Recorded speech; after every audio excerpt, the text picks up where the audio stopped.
চট্টগ্রামের মাছ ব্যবসায়ী পরিচয়ে নারায়ণগঞ্জের সিদ্ধিরগঞ্জের সহযোগীদের নিয়ে বসবাস করছিলেন রোহিঙ্গাদের সশস্ত্র গোষ্ঠী আরাকান রোহিঙ্গা সেলভেশন আর্মির প্রধান আতাউল্লাহ ওরফে আবু আম্মার জুনুনি। চিকিৎসার জন্য থাকার কথা বলে গত নভেম্বর মাসে সিদ্ধিরগঞ্জের ভূমিপল্লী আবাসিক এলাকার ৬ নম্বর সড়কের ১০তলা ভূমিপল্লী টাওয়ারের ৮ম তলায় ফ্ল্যাট ভাড়া নেন। সেই ফ্ল্যাট থেকে আতাউল্লাহ সহ ৬ জনকে গ্রেপ্তার করেছে র্যাব। তাদের গ্রেপ্তারের পর বিস্ময় প্রকাশ করেছেন একই ভবনের অন্যান্য ফ্ল্যাটের বাসিন্দারা। আমি ওনাদেরকে এখন পর্যন্ত দেখি নাই, ভিতরে অনেক মানুষ থাকতো বাট আমি দেখি নাই কখনো। একটা হুজুর লোককে আমি দেখতাম, ওনার এই পর্যন্ত দাঁড়িয়ে ছিল, পাগড়ি পরা অবস্থায় ছিল, বাট আমি শুধু দেখতাম সিঁড়ি দিয়ে নামা ওঠা করে, এটুকুই। গত ১৭ মার্চ দিবাগত রাত আতাউল্লাহর ফ্ল্যাট থেকে তার পরিবারের সদস্য ও সহযোগী সহ ৬ জনকে গ্রেপ্তার করে র্যাব। এ সময় আতাউল্লাহর শিশু সন্তানেরাও ছিল।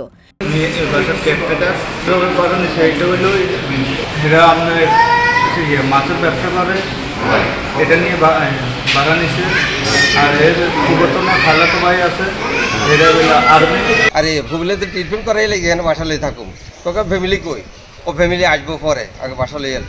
ফ্যামিলি এসে লইয়া অল্প কদিন আসছিল, আসার পরে দিয়ে তারা ডাক্তারের কাছে যাইতেছে, এটাই বলতেছে। মানে 2 জন, আর একটা বাচ্চা আসছিল 10-12 বছর। পাশের ফ্ল্যাটের বাসিন্দা রোজিনা বেগম বলেন, তারা প্রায় 3 মাস আমাদের পাশে থাকলেও কোনোদিন তাদের সঙ্গে কথা হয়নি। সারাক্ষণ দরজা বন্ধ করে রাখতেন। বাসায় নারী ও 2 জন শিশু ছিল, অথচ কোনোদিন দেখাই হয়নি। বাসায় নারী ও শিশু আছে তা বোঝাই যেত না। আরশা প্রধান আতাউল্লাহ মাঝে মাঝে বাসা থেকে বের হতেন পাঞ্জাবি টুপি ও মাথায় পাগড়ি পরে আলেম সেজে। তখন দরজার সামান্য একটু খুলতেন। তাকে দেখে বোঝাই যায়নি এত ভয়ঙ্কর একজন লোক।